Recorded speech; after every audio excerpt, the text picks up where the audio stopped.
Okay, so hi, my name's Evelyn. I'm so glad you're here. Okay, so as I mentioned in my previous video, if you watched that one, we have arrived in Oregon. We're going to be here for a while, and our house is great. The one that we're currently in has this awesome fireplace, which I really wanted to have behind me in at least one of my videos, but it's not the quietest. So I'm not sure how I'm going to feel about that when I'm editing this. We'll see. Let me know in the comments if you can hear that and it's annoying, or if you can't hear anything at all. We'll figure it out together and go from there. But something I'm really excited about with this house is that it's stocked with books, which I didn't anticipate. So that was a really pleasant surprise.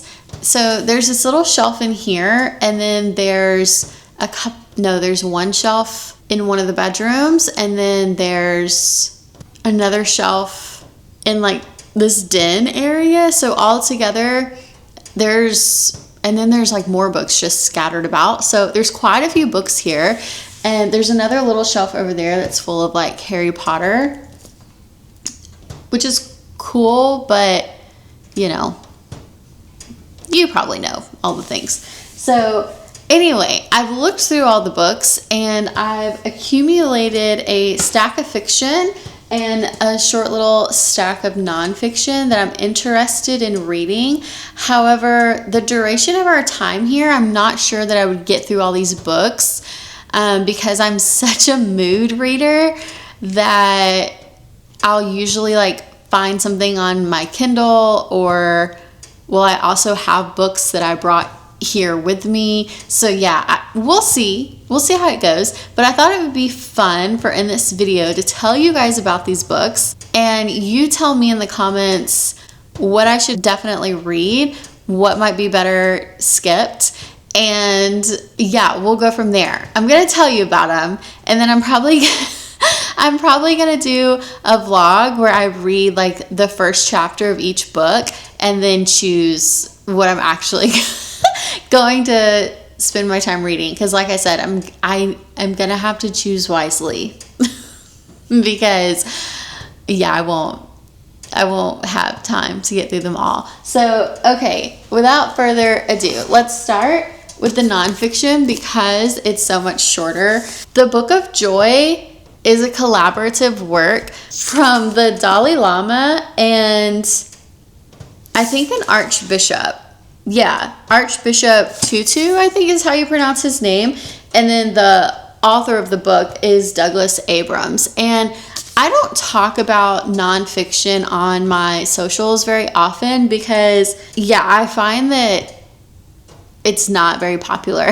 But I do read nonfiction, and not as often as fiction books, but I do read at least 1 or 2 nonfiction books a month. And this one's a little thicker, but the concept to me just sounds so interesting. And yeah, the little photos and stuff are so cute. But basically, these two have been exiled for whatever reason for decades. But despite their hardships, they share this life of profound joy, and how they experience that joy, how they find that joy in their day-to-day lives, even through that suffering. And that's what this book is, talking about how do we experience joy even when there's so much turmoil happening in the world, happening in our personal lives, etc. And I know I've never gone into detail, and I'm not going to for the foreseeable future. But there's a lot of turmoil in my personal life right now. And that's one reason that I do keep showing up in different social media platforms. Even though I do take extended breaks, I do keep showing back up because this is just such a fun hobby for me, and it's such a fun creative outlet for me. I love to read. I've always enjoyed reading, but filming and then editing and posting, and the YouTubers that I watch, personally, they just bring me so much joy and put a smile on my face and create a distraction for me during this horrible experience that we're having right now in our lives. But on top of that, outside of, my personal world, all the conflict that's in the world right now and, everything that's happening around us, how do we find joy and happiness even in those moments? And how do we deal with the feeling that you don't deserve the happiness? You shouldn't be able to, feel the positive things when so many others are suffering. So yeah, that was kind of deep and dark, but the concept I found very interesting, and so I will probably make this one a priority. And then manuscript found in Accra, I'm probably mispronouncing that, but this is the same author that wrote The Alchemist, which I have in my Kindle TBR, and I thought it was really interesting because I've always known that a lot of books were kept out of the Bible, and I'm not going to talk about that very much, like that's not what this space is, but I find it really interesting the older I get to learn about that and learn about the sacred text that, I just have not been privy to my entire life. And definitely growing up in Christianity was not a place where you heard about the Gospel of Mary Magdalene, for instance. That was kept out of the Bible because she is a woman, and that didn't fit the script for men during that time, men during this time. So yeah, learning more and more about texts that were hidden, that's interesting to me, and that is essentially what this book is about. And then the final one is Between the World and Me by Ta-Nehisi Coates. I hope I'm pronouncing that correctly. If I did a shot for every time I said that, this would turn into a very different video. But yeah, this is required reading according to Toni Morrison, and it was a New York Times bestseller. I am going to read the quote from Toni Morrison on the back. I've been wondering who might fill the intellectual void that plagued me after James Baldwin died. Clearly, it is Ta-Nehisi Coates. The language of Between the World and Me, like Coates' journey, is visceral, eloquent, and beautifully redemptive. And its examination of the hazard and hopes of black male life is as profound as it is revelatory. This is required reading. I don't know very much about this one other than what's on the inside here. And the top just says, this is your country, this is your world, this is your body, and you must find some way to live within the all of it. It talks about American history and ideals to the most intimate concerns of a father for his son, saying Americans have built an empire on the idea of race, a falsehood that damages us all but falls most heavily on the bodies of black women and men. Bodies exploited through slavery, segregation, and today threatened, locked up, and murdered out of all proportion. What is it like to inhabit a black body and find a way to live within it? And how can we all honestly reckon with this fraught history and free ourselves from its burden? He attempts to answer these questions in a letter to his adolescent son and shares the story of his awakening to the truth about his place in the world through a series of revelatory experiences from Howard University to Civil War battles, from the south side of Chicago to Paris, from his childhood home to the living rooms of mothers whose children's lives were taken as American plunder. Beautifully woven from personal narrative, reimagined history, and fresh, emotionally charged reportage, Between the World and Me clearly illuminates the past, bracingly confronts our present, and offers a transcendent vision for a way forward. And he lives in New York with his wife and son. So yeah, these are the three books that I pulled from the shelf that I found most interesting. And I feel like these will probably take precedence. I feel like this one is probably the one I will read first. But yeah, these two, and then hopefully, but we'll see. Because I do have this stack of fiction books, and the more I talk about the other books, the more I feel like some of these, like, definitely won't, like, I might not even share with you now because they're not going to be in the running. But I have never read The Hunger Games. I saw the first film and I loved it, you know, back when it came out, but I don't think I became as obsessed as some other people that I know. And yeah, I never picked up the books, but I thought, well, it's here, so maybe I'll give it a chance and see if I care. So yeah, I'm sure you know what The Hunger Games is about, so I won't go through that one, but yeah, that's an option.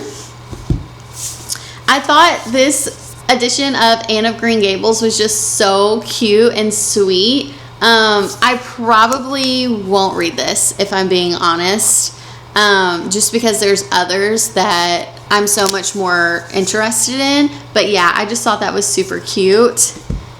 Life of Pi, I see this everywhere, and so I immediately added it to my little stack here.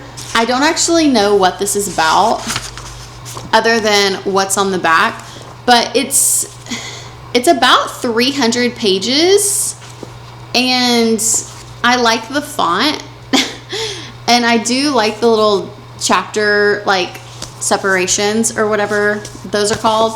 But yeah, Pi Patel, a God-loving boy and the son of a zookeeper, has a fervent love of stories and practices not only his native Hinduism, but also Christianity and Islam. When Pi is 16, his family and their zoo animals immigrate from India to North America aboard a Japanese cargo ship. Alas, the ship sinks, and Pi finds himself in a lifeboat. His only companion, a hyena, an orangutan, a wounded zebra, and a 450-pound Bengal tiger. Is that how you say that? Soon the tiger has dispatched all but Pi. Can Pi and the tiger find their way to land? Can Pi's fear, knowledge, and cunning keep him alive until they do? Holy crap. Did y'all know what this was about? Jan Martel is the author. He was born in Spain in 1963 of Canadian parents. He grew up in Costa Rica, France, Mexico, and Canada. After studying philosophy at university, he worked variously as a dishwasher, tree planter, and security guard. Then he began to write. When he's not living somewhere else, he lives in Montreal. Okay, that could be interesting. My assumption is that there's like a lot of different themes being explored in this book and like lessons. Do you know what I mean? I honestly wasn't even like, I wasn't sure if this was fiction or nonfiction when I picked it up, but it's a novel, so there we go. But yeah, that could be interesting. Oh, Cinder, which this has been on my TBR for a really long time. There's a whole Lunar Chronicles, Cinder, Scarlet, Cress, Fairest, and Winter. There might even be more now, I'm not sure, but it's kind of long. This will probably be at the bottom of my list. When her sisters were given beautiful dresses and fine slippers, Cinderella had only a filthy smock and wooden shoes. Isn't it like the darker telling of Cinderella? Humans and androids crowd the, I don't know how to say that word, crowd the streets of New Beijing. A deadly plague ravages the population. From space, a ruthless lunar people watch, waiting to make their move. No one knows that Earth's fate hinges on one girl, 16-year-old Cinder. A gifted mechanic is a cyborg. She's a second-class citizen, and a mysterious past is rivaled by her stepmother. But when her life becomes intertwined with the handsome Prince Kai's, oh, that's my nephew's name, she suddenly finds herself at the center of an intergalactic struggle and a forbidden attraction. Caught between duty and freedom, loyalty and betrayal, she must uncover secrets about her past in order to protect her world's future. Because there is something unusual about Cinder, something that others would kill for. Okay, I didn't know that. I didn't know about like the cyborg of it all. But yeah, that sounds really interesting. Beloved or Beloved, I don't know the difference. Tell me in the comments if there is one. By Toni Morrison. I tried to read this once, and yeah, I just, like I mentioned, very like the moodiest of readers, and it wasn't grabbing my attention, but it was on the shelf, and so I thought, maybe I'll try this one again. I also remember like being really sad when I picked this up, and yeah, it's a really heavy book. So it was just really bad timing. I'm still really sad.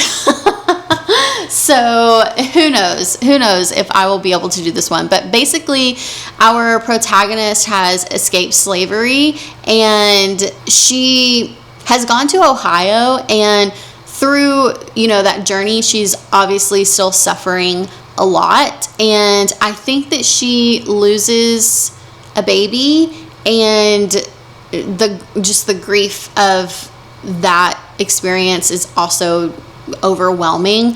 And so yeah, it's the journey of that. But I've heard that obviously Toni Morrison's writing is absolutely beautiful, absolutely stunning, and so I do want to give it another chance. But yeah, I do have to be careful of my own mental health, as we all should. And so I'm not sure if I will pick this one up, but we'll see. It will remain in the stack. And then Moby Dick, I've never read, but I was watching this cutie patootie booktuber, and he mentioned that this is like his favorite book. And so I thought, well, it's on the shelf, so maybe I'll give it a try. It's also super thick, and the font is so small. But, it's a classic, and I feel like the classics should be read at some point or another. So yeah, we'll see. Tell me if you've read this book. I'm really interested to know what you thought without any spoilers, but also in the spirit of reading classics, tell me what your favorite classic is and your least favorite classic as well. I would be really interested to know the answer to both of those questions.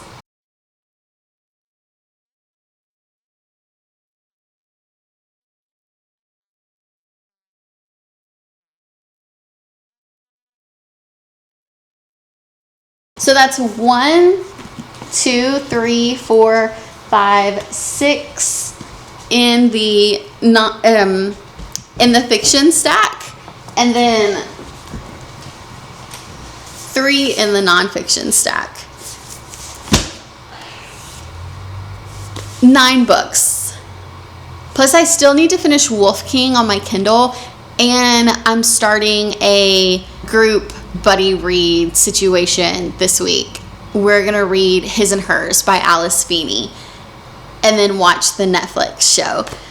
So I need your help. Tell me which of these I should definitely read and which ones are probably worth skipping. Yeah, and then we'll go from there. I appreciate you guys watching this video all the way through, and if you don't have anything to contribute to the read or shelf situation here, comment a clover emoji or the green heart below, because it is St. Patrick's Day today as I am filming. And yeah, I will see you in the next one. Bye.